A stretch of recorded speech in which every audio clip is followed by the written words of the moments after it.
asalaamaaleykum mbokk yi maa ngi leen nuyu bu baax di leen sant di rafetlu ànd bi ngeen ànd ak ñun ci senegalactu.com ànd ci ak Senegalactu TV di nag rafetlu jotaay bi nga xamante ni dañ koy tàmm di amalee fii di rek waxtaanee li nga xamante ni moom mooy actualité réew mi dëgg la nag xawoon nañu kaa gëj a def tuuti waaye dafa fekk ni ku miin sa xuloo yàpp la. moo tax parfois da nga naan tekk ba tekk wan la yoon woowu nag yéen a ñu ko won tey ndax bari na ay message yoo xamante ne ñu ngi koy jot moo xam su ñu koy yónnee ci WhatsApp wa ilaa ñu koy envoyé par mail du ñu wax lan lañu xalaat ci coow li nga xamante ni moom moo am jamono ji muy coowal suuf ñu gën ci ràññee groupe Sedima te ku nekk ci bopp ba di monsieur Babacar Ngom ànd seeg ki nga xamante ni moom mooy directrice générale nekk Safi ñu gën nga xam si turu Anta Babacar Ngom ñu leen di dégg nag si coow loo xamante ne séq nañ ko ak benn village bu ñu tuddee Ningelar nekk fële sa booru Sindia jegeeg tamit beneen village bu ñu naan Jilax yooyu yëpp dinañ si ñëw nag ndax moo fas yéene nekk waxtaan bi waaye laata ñoo suubu ci waxtaan bi nag dañuy yëkkati ay kàddu jàll mooy ñi nga xamante ni dañoo liggéey ngir Sénégal moo xam ci wàllum politique ñi ngi ci xalaat ki di docteur Mamadou Mouhamadou Bamba Ndiaye di ku ñu ràññee woon ci réew mi jiite woon tamit ministère des affaires religieuses daan tamit liggéey ak presse bi ci lu bari ci ay contributions yi nga xamante ni daan na ko yónnee ci site internet yi ak ci rajo yi di wax xalaatam ci tolluwaayu réew mi ñu ngi koy ñaanal yàlla xare ko àjjana ak suñu kilifa yu baax yi nga xamante ni tamit ñoo fi dëddu tàmbalee ko ci Serigne Pape Malick Sy Serigne Cheikh Ahmed Tidiane Seck ak tamit soxna Fatoumata Zahra bi nga xamante ni tey jii moom mooy taw Baye Niass ñu ngi leen di jaale ñoom ñëpp di ñaan yàlla oyo foofu si seen kaw njaboot yi ñu fi bàyyi it yàlla teg leen loxo aar leen aar suñu réew. mbokk yi tey waxtaan bi nu ma ko waxee sànq dañoo fas yéene ñëw ci coow li nga xamante ni moom moo lëmbe fan yi yëpp média yi mu nekk loo xam ne nag suñu tekkaaral boobu nekkul woon dañoo toog di seetaan boobu ñu ngi gëstu li nga xamante ni moom moo waral coow li loolu nag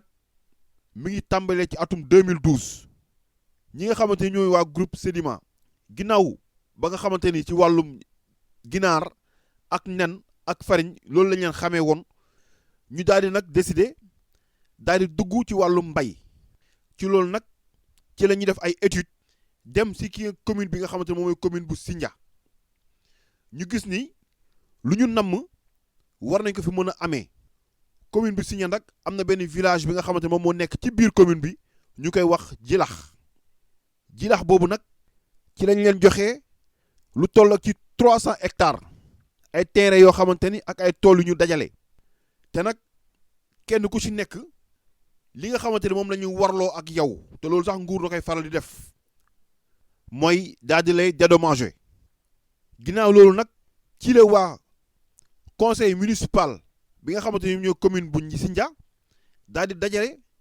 le 4 décembre 2012 daal di def délibération globale numéro 05 CRS.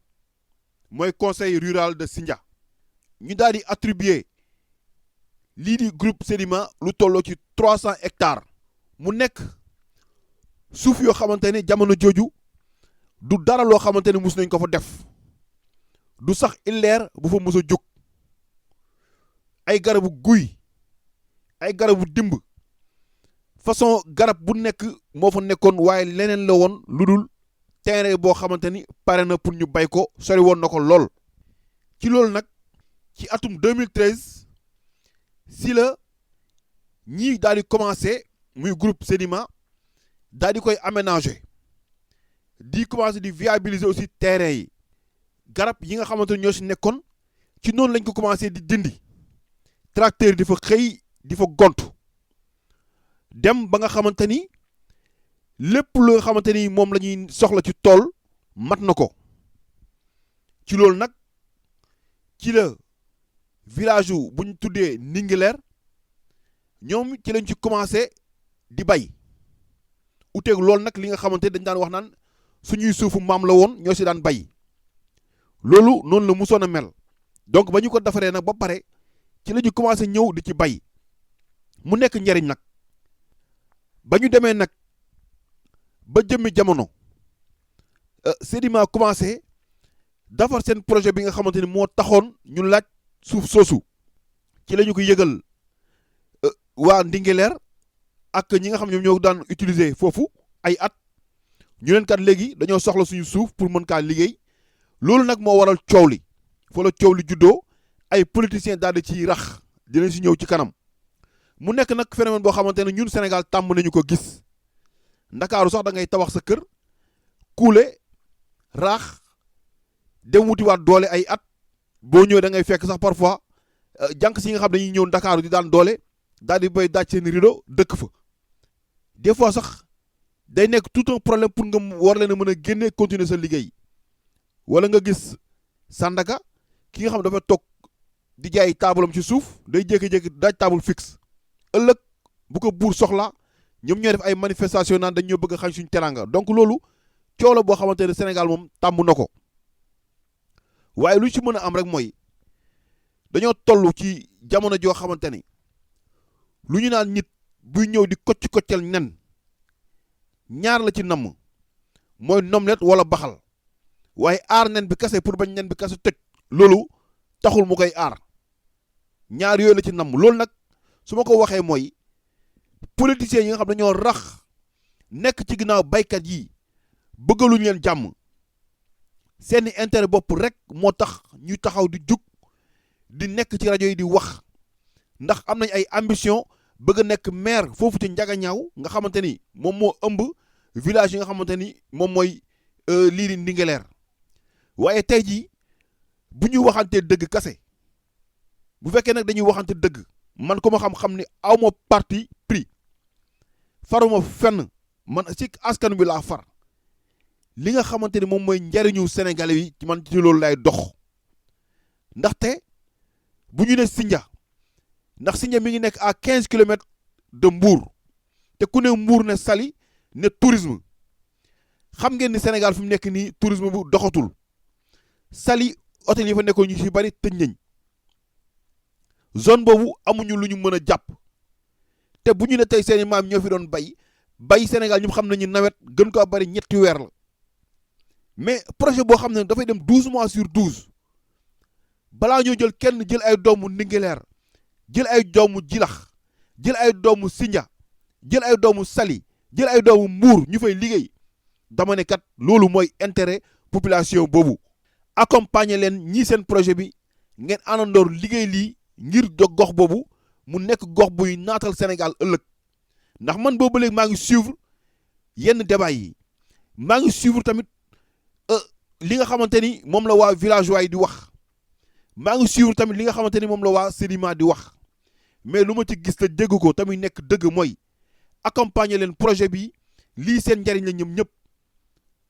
balaa ñoo liggéey kenn li ngeen waroon wax mooy balaa beneen doomu dëkk di liggéey day fekk waa population bu dëkk yëpp ñu solliciter leen pour ñu liggéey fa ba pare tey ku daan bay ñetti weer ñu ne la kaay nga bay 12 mois ci année bi chaque weer bu la ñu jox la sa salaire mais loolu lan moo ko dàq tey bu ñu nee seen suufu maam ñu jël leen jox leen lan ngeen fa war a mën a def suuf boo xamante ne avant 2012 avant 2013 kenn mësu faa def dara ay guy ay dimb ay àll lu nekk mu ngi fa woon sori woon na trop suuf boo xamante war nañ kaa mën a bay ëllëg ñu def fa investissement boo xamante dem nañ ba suuf si léegi ñu war pare pour mën a nekk suuf boo xamante ne mën na cee mbay donc pour man da ngeen a war a taxaw waa boor boobu yëpp daal di jàppale projet bi ëllëg xale yi ndaw yi mën see liggéey surtout man jeunesse yi yéen laay waxal yéen yéen ay yaakaaru gox yooyu ëllëg faut pas ngeen nangu ñu leen di manipuler lii seen njariñ la njariñu Sénégal la man foofu laa bëgg ñu waxee tey jii Sénégal amul suuf kenn ku moom benn suuf dañ fay teg pour nit ñi mën a liggéey képp ko mën a liggéey bañ nga sax ba état bi danaa la boo paree pour am ay projet mbay dañ lay jox suuf nga bay dem nañ ba matériel bi nga xamante ne moom mooy matériel lu mbay sax dañoo dem ba douane bi sax dañ koy exonéré pour rek nit ñi mën a bay. bu ngeen gisee nag koo xamante ni pare na pour accompagner leen ci loolu da ngeen kaa war a applaudir encourager projet boobu mu réussir mu doon réussir tu dëkk boobu yëpp. ku leen bëgg dëgg nag loolu la leen di digal suuf si moom lu ñuy wax rek amul maamu diwoo ko moom wala maamu diwoo ko moom Sénégal la suufu Sénégal la bokk ànd leen ngeen teg xeex bi ci suuf liggéey projet bii ku leen bàyyi suuf si tamit 2 mois 3 mois ngeen ciy bay mu jeex ndax Sénégal bu doon nu mu naan tawee sax léegi tawetu ko mais nag projet boo xam ne mën nga bay noor ak nawet ñëpp mën see bénéficier wu Sénégal gañe si ay ndaw am ci xëy paa yi nga xam ñoom ñoo nekkoon doon conférence de presse sax bu leen neexee ñu dem tëddi noppalu seen kër seen doom yi di liggéey ñëw di leen dundal parce que tollatu leen fi ngeen di sonne yéen fi fu ngeen di noppalu ko ngeen toll ñaata jeune brave ñoo nekk foofu si gox boobu ñu ci bari géej dañ daan dem di xëy ba ngoon di mool foofu demal Mbuur nga xool xale yi nu ñu amee jom ñu si nekkuloon ay mool sax ñi ngi naan dem Saly di ko fa lijjante te léegi nag yooyu yëpp doxatul retour vers l'agriculture moo fi nekk moo tax man damay conscientiser sama jeunesse su réew bugguma ku leen détourner bugguma ku leen di utiliser pour des fins politiques yeewu leen lu ma leen wax nii mooy ñu nekk seen ginnaaw ñëpp seen njariñu bopp moo tax wala tur wala des ambitions cachées des ambitions inavouées loolu kase la man gis naa tey góor ñi nga xam ne ñoom ñoo nekk tey ñoom ñoo toogoon di wax ñu nekk suñuy maam yoo xamante dañoo liggéey seen adduna yëpp lépp rek ngir seen njaboot lépp rek ngir seen réew tey nag mu jot ngeen war a toog noppalu seen doom yi jël la relève di liggéey xam ni kat weer bu dee yaakaar ne dinañ am dara ñëw indi ko ci kër gi te loolu nag projet yi nga xamante ni moo ni mel moo leen ko war a mën leen accompagner jàppale leen si tey quoi qu'on puisse dire Pape Babacar Ngom sama aqulaa taala nag laay wax musuma ko gis musuma ko dégg kasaalike doomam musuma ko gis musuma ko dégg mais man Sénégal moo ma ñor Sénégal laa xam njariñu Sénégal moo ma ñor ndax koo xamante ne à 60 000 francs nga démarré poulailler jamono ji nga xamante ni ñëpp seen xel moo nekkoon ci tukki yow nga toog liggéey ko sa réew dem ba jamono ji ngay employé des milliers et des milliers de Sénégalais ñu dëkk Malika Kër Massar du ñu ma bàyyi ma fenn gisoon nañ seen dëkk boobu nu mu meloon bu njëkk ak nu mu mel tey Sedima mooy wala su ma neexee daal mooy seule entreprise boo xamante ni mosoo leen dégg seen travailleur nekk ci média yi di dénoncer li nga xamante ne noonu lañ leen di traité ba ci tey ñi nga xam ñoom ñoo wóoroon wàllum Malika Kër Massar yëpp environnement boobu yëpp gis nañ ñi nga xam noonu lañ leen di taxawoo man nag li nga xamante ni moom mooy sama doomu réew lu mu taxawal su ma ko suuxalul du ma ko yàqal jamais man Sénégal laa gëm dama gëm ay doomu Sénégal moo tax gëmuma politicien ndax lépp lu ñuy def seen njëriñu bopp moo tax ndax di jaxase askan wi mel ni waa ji jàmbur la ci réew mi ndaxte kenn mësu kaa dégg ci coow kenn mësu kaa dégg ci wax rek ñu ne acca du dëgg du yoon na leen waxante dëgg mbokk yi man lu muy wax nii sax lu ma leer ba leer Ousmane Sonko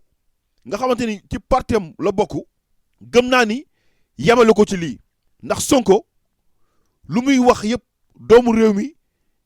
la gëm ni ñoom ñoo war a mën a doxal Sénégal ñoom ñoo war a mën a développer Sénégal loolu moo waral tey seen combat yëpp mooy naka la ñu war a mën def pour xeex tubaab yi li nga xam ñu ngi koy jox tubaab yi jox ko doomu réew mi loolu moo mus a nekk discours Ousmane Sonko loolu moo mus a nekk discours Birahim Seck Forum Civil loolu mus a nekk discours Guy Marius Sagna ak ñeneen ak ñeneen dañoo gëm ni dañoo war a jàppale ay doomu Sénégal yi nga xam dañoo jug taxaw pour développement du Sénégal mais pas di leen xeex ndax ku dem ba jël sa parti tuddee ko les patriotes kooku doo këcce li nga xamante ni mooy lu nu mel donc man gëmuma loolu gëmuma ni Ousmane Sonko laale na ci wala taqee na ci non non yenn yi kay moo ñi nga xam ne dañoo am des agendas cachés des ambitions inavouées ñoo nekk ci biir di ruux villageois yi ngir ñu war a mën a dal ci kaw doomu Sénégal bi nga xamante ne dafa liggéey toute sa vie pour le développement du Sénégal donc man loolu laa gëm moo tax ñi nga xam dañoo nekk ci internet bi di saaga pour man jaru ko fi parce que kat da ngeen a dégg benn waay rek bokk seen parti jug taxaw wax rek ngeen gëm ko ba tey déggoo leen benn kilifa bu jug taxaw wax ci kii di seen leader Sonko kenn dàq ko kaas si ay scandale yu ci bari moom moo ko dénoncé yu ci bari moo ko fi soulevé mais dafa am loo xam bu ñëwee nañ ci dem xel bañ ci dem xol wala kat diw dama far ak moom wala dama ko xam rek lu mu dugg dama ciy dugg bu leen nangu nekk une jeunesse aveugle dañoo am benn maturité boo xamante ne depuis 2012 dafa nekk ci jeunesse sénégalaise benn mature bu ci nekk waratuñoo nangu ku ñuy fëx pour seen njariñu bopp politiciens ñu ci bari ay oto yi panne la ñu bëgg a jàppee dañ lay puus da nga leen di puus ba ñu tàkk saxaar si lañ lay xër dem seen yoon nañ ko bañ nañu bañ lu ñu mel bu ñu nangu ki nga xam dafa ñu taxaw ngir yàq doomu Sénégal rawatina na kuy employé des milliers et des milliers d'employés te ñëpp ci Sénégal bii la ñu bokk fi la ñu juddoo kenn ku ci nekk yaa ngi yor lu mat fukki personne di ko dundal nañu ko xoolee foofu projet bi njariñu ñëpp la ñu dëkk ci localité boobu ñoom ñoo ci njëkk a bénéficié wu loolu moom benn cahier de charge wax dañ ko war a signer ak mairie bi devant ministre de l'urbanisme ak le premier ministre ak le président de la république balaa kenn di fa liggéey ñu dëkk ci localité boobu ñoo ciy liggéey dalee ko Mbour ba Diamniadio moo tax man leen kii di Diomaye Faye lu muy xeex nii intérêt boppam moo tax mais Ousmane Sonko sant ko waa Pastef santu ñu ko waa virage boobu sax moom moo leen influencé c'est malhonnête parce que mënoon taxaw ne da ngay xeex lii ba pare bëgg a def le contraire même bu doon tubaab sax moo ko fa def tamit njariñu askan wi dañ ko war a défendre asatuma nag suñu doomu réew muy suñu grand di un sénégalais comme ñëpp lan moo fi jar acharnement bi lan moo fi jar waxante bu ñaaw bi lan moo fi jar tibbante tànk yi lan moo fi jar reyante bi pour lan pour diviser rek ay doomu Sénégal ëllëg ñuy xoolante di eenante parce que lii coow li fu mu mën a jëm mooy dafa mën a dem ba diggante village yu Jilax ak Ndingler am bañante bu nekk seen biir ndaxte bu ñu déggee benn paa bi nga xamante ni mi ngi nekk fële sa Jilax lu mu wax leer na dinaa leen ko dëgtal ba pare ñu doog a continuer ci waxtaan. Senegal@com. lii may wax yàlla dong nga tax may wax mbindeef taxul may wax bugg lu ma neex taxul may wax xam lu may wax moo tax may wax parce que 1938 laa juddu Moussa Faye laa tudd Jilaax laa juddoo Jilaax laa yaroo mosuma yi dégg parsa lu ma am yëpp ci mbéy laa ko amee ñun waa Ndingler ak waa Jilaax ñoo nekk benn lii de ko jarul woon matu ko ma mën a waat ne Ndingler moomu ñu suuf si Jilaax moo mag Ndingler Jilaax moo ëpp Ndingler waa Ndingler moomu ñu suuf si ay xeej ñi nag gis nañu suufu jàmbur di ci béy lu ñu doon béy nag moomuñu ko sunu maamu moom suuf si suuf nag ku fa jëkk la ñu ne yaa ko moom sunu maam yee jëkk waa Ndingler ci suuf si sunu baay yee jëkk waa Ndingler ci suuf si ba nag waa Ndingler comme jàmm rek la ñu bëgg na ñun ñëpp nañu toog waxtaan ñoo bokk mais moomuñu suuf si nit nag boo yoree lee moomul bu ñu nee bay da ngaa war a bay tey dañuy masla ak ñoom boo bëgg léegi mais bu nekkoon Ndingler ak waa Jilaax bon coow lu tutol nii parce que xamante nañu de Jilaax moom mag Ndingler fuuf Jilaax moom suuf si fuuf mais nag bu ñuy coow dañoo yaakaaroon coow lu di yëg ci fii mais bu ñu xam woon nii bon du demee nii waa Ndingler fu ñu doon béy mu ne foofu dafa dog léegi ñu béy diggante Njaara mu Ndingler mat na 12 kilomètres te foofu la ñu doon béy mais foofu la dafa nooy léegi nag amatul njëriñ ñu gis ñuulu nag boo béyee tuuti am dara loolu moo leen ci indi du amul mag yoo xam ne ñooñu dañuy wéet di wax mais bu ñu jàkkaarloog face à face bët ma jàkkaarloog ku dëkk Ndingler ñemul wax ma ne mag laa maa kii ñu ma mag Ndingler matu ñett 1938 laa judd mais dégg naa dugg nañ ci rajo yi du wax ñoo moom ñu woo ay mag ñu wax mais balaa may gën a kontaan ñëpp toog gouvernement bi toog moomu ñu suuf de lu ñuy wax yëpp amul billahi wallahi amul te itam waxatuma ngir sama bakkan parce que nekkatuma gone lu yàlla àndul soxluwuma ko mais billahi waa Ndingler moomu suuf si gis nañu suufu jàmbur daal di ci béy bu ñu ko soxlaa ñu bàyyi fu nga doon béy nga bàyyi ko nga ne dafa dee léegi dama seeti fu bees lu amul borom daa am ci àddina lu amul borom ci àddina bu ñëwee fii ñu laaj leen lu taxul ñu foor àll bi ngeen di ñëw fii di ñaan permis man santook laa comme ñoom mais du ma ànd ak kenn ci naafiq waaw ku ne ak sa bamel moomu ñu ko de billahi wallahi kenn ku ne ak sa bamel lii ma wax ci sama kaw bamel laa wax te jox ma ñaari dërëm te jox ma 15 xëccoo ma kenn darit mais waa Ndingler nañu bàyyi moomuñu ko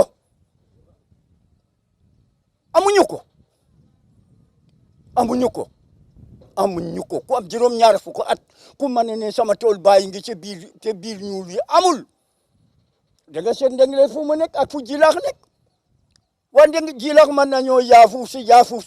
ba nekk mag Ndingler fuuf waa Ndingler di béye Ndingler ba ñëw Jilaax ci taatu Jilaax ñoo bokk di jaru ko addina di jeex na ba pare nañu bàyyi mag yi dem nañu guni yeefu des guni nañu bokk waxtaan andi liggéey yi moo gën coow lii ak ŋaayoo bii amuñu fi suuf de lii man maa la ko wax amuñu fi suuf de amuñu fi suuf.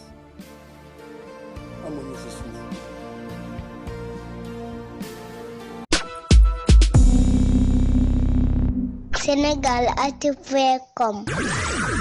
ñoo ko dégg ndor moo tax coowal suuf lépp lu ñu war a mën a def pour éviter ko dañ ko war a def ndaxte xamuñu lu mu war a mën a juri ëllëg rawatina koo xam ne aussi da ngaa jaar fépp foo xam ne war nga fa mën a jaar pour am këyit li nga xam ne moo lay mën a permettre nga def sa liggéey nu mu waree sans aucun problème jaar nga fa ginnaaw ba mu waxee sànq délibération boobu nga xamante ni waa mairie waa commune bu Sindia ñoo ko jox demeen tamit am titre foncier nga xamante loolu moom mooy lu gën a wóor numéro 2247 MB am ko en 2019 loolu yaakaar naa ni dara gënu kaa leer moo tax lu ñu war a mën a waxtaan la ci mim réew xam ni Sénégal lijjanti nañ fi coow li nga xamante ni moo gën a compliqué lii ndax ñun ñëpp bu ñu toogee autour d'une table dañuy waxtaan trouver solution moom mi nga xam ne aussi moom mooy Pape Babacar Ngom dama koy ñaan ci mën-mën bu mu am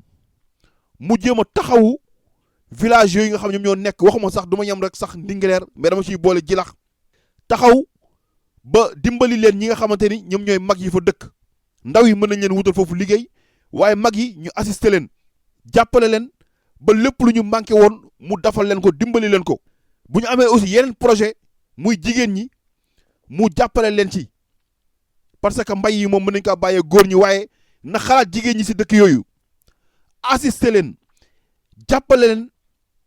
ngir dëkkandoo yi war a mën a neex ndax lépp rek sotti seeg def si la ndaxte dama yaakaar ni boo ne suuf si sa maama ko moom ngir bay am koo xam mën nañoo aménager indi matériel indi tout ce qu'il faut pour def ko waaye mbokk yi ku bëgg foo fanaan ak ku bëgg ku la wéttali tëjal buntu bi war leen a war a mën a boole bu dee rek liggéey leen tax a jóg liggéey yaa ngi nii yoonu liggéey yaa ngi nii un sur le plat moom lañ leen tegal ndaxte kat ku xool Jilax ak Ndingler distance bi nga xamante ne moo ci nekk combien de kilomètres dinaa bàyyi sax image yi ñuy dem ngeen gis lépp waaye ñun loolu taxuñoo jóg ndax fi mu nekk nii lu boole askan wi lu jubóole Sedima ak Ndingler ak Jilax ñun loolu moo ñu soxal ndax loolu mooy Sénégal njariñu Sénégal la nañu si génne politiciens yi ils sont pas objectifs man gëmuma kuy wax pour diviser doomu Sénégal gëmuma loolu nañu waxtaan trouver solution ànd liggéey ndax lu ñuy gën a wax rek bés yi di gën a dem temps bi di gën a dem ñuy gën a perte temps ndax heure bi war naa fekk liggéey yu sori ba balaa fente ne sax ndaw yi commencé seen liggéey commencé di fayeeku seen salaire di assister li nga xamante ni moom mooy dëkk yooyu waaye di wane ay image yoo xam dafay jaxase ay nit loolu baaxul ci réew. baaxul ci réew sunu frère moom entreprise bi c'est un sénégalais nañu gëm suñu bopp bu ñu am complexe ci tubaab yi gëm nañu tey ji lu fi tubaab réussir doomu Sénégal mën na ko fee réussir ak ku mu mën a nekk nag ak boor boo mën a bokk nag man loolu laa gëm man dama gëm sénégalais te Pape Babacar Ngom référence la pour ñu gën a mën a gëm suñu bopp ci ko xool fu mu jóge xoolal Cheikh Amar lu ñu wax ci moom yëpp mais xoolal lu mu def tey ci wàllu mbay ak entreprise bi tudd TSE ak ñeneen ñoo xam ne ay doomu Sénégal la ñooñu soutien la ñu soxla pas ku la ni xalab soutien la ñu soxla tey Pape Babacar Ngom bu ko neexoon lu mu am yëpp mën na cee dund ba ay sëtam yëpp dund ci soxlaatul muy duggaat ci dara pour yokkal boobu coono bu ñuy def dara pour dimbali aussi askan wi il faut que askan wi tamit jàpp ci loolu comprendre loolu moo tax waa Ndingler encore une fois bu leen nangu ku ñëw di leen utiliser pour des fins politiques ñuy nekk seen ginnaaw di wax ñëpp seen njariñu bopp moo tax ak utiliser leen jeunes yi na ngeen yeewu ci loolu ñu dëkk Mbour Saly Sindia Ngeexox Campement Tubaab Jalaaw zone boobu yëpp jug leen jàppale projet bi ndaxte njariñ balaa kenn di si bànneexu yéen ñooñu yéen la njëkk a soxal yéen a ciy liggéey seen mbir la seen projet la bépp jeune bu amoon projet bay bu ko neexee mu jéem a approché ñooñu wax leen projet bi ëllëg mu ndax mu mën a bokk ci liggéey boobu suñu maam yi da nekkoon ci caméra yi di wax nag maam booy mun ngeen dem ngeen noppalu bés bu ndaw yi amee liggéey di fayeeku ñëw teral leen Babacar Ngom maa ngi koy ñaan encore une fois mu bàyyi xel jigéen ñi nga xam ñoom ñoo nekk ci zone boobu yëpp ñu si bari seen activité yàqu na dañ naan defar ay lem ay caq yi nga xam moom lañ daan jaay tubaab te léegi gisatuñu tubaab buñ ko jaay wala ay période mango te loolu gën ko bari benn weer la ci at bi dafa leen ay projet yoo xamante ne dinañu ci mën a liggéey ci at bi yëpp ay GIE ñu organiser wu ndaw yi liggéey ci tool yi femmes yi dem liggéey ci GIE yi mag ñi mën a noppalu ci kër gi indi leen ngeen dundi ñëpp xappi man loolu laa gëm ci mim réew loolu mooy discours buy boole mais pas pour buy tàqale ndaxte kat lu ma waxoon une fois rek dëkk lu leen di boole moo gën lu leen di féewale moo tax waa Jilax nañu ànd ak dal ci coow li waa Ndingler nañu ci demee xel lii njariñu ñëpp la man nag waxuma ko pour waxu politique guma bokkuma ci benn parti politique doomu sénégalais laa buy dund bitim réew tey di topp actualité Sénégal lépp lu fa xew rek touché ma di leen ñaanal jàmm di ñaan jàmm ci réew mi di ñaan coow lii mu nekk suñuy ginnaaw ñu xool suñu kanam àndandoor ensemble dóorandoor ndax mu nekk njariñu ñëpp da fekk nag coow li xëy na mënul woon ñàkk ndax yàlla suñu borom balaa moo boole ay nit daf leen ni wane la jaar ba noppi ngir mën a dëgëral seen ànd taman loolu laa si yaakaar loolu laa si rafet njot di leen gërëm bu baax di leen sant wasalaam di jéggalu bu ñu ci waxee kàddu yoo xamante ne waxuwul loolu moom suñu yëf la ndaxte nit moom matul lu si jub nag ñu jox ko yàlla suñu borom ndax moom moo leeral lépp asalaamualeykum wa rahmatullah di leen gërëm bu baax encore une fois di leen sant di leen jox dig daje beneen yoon ci beneen waxtaan ci tolluwaayu réew mi jërë ngeen jëf.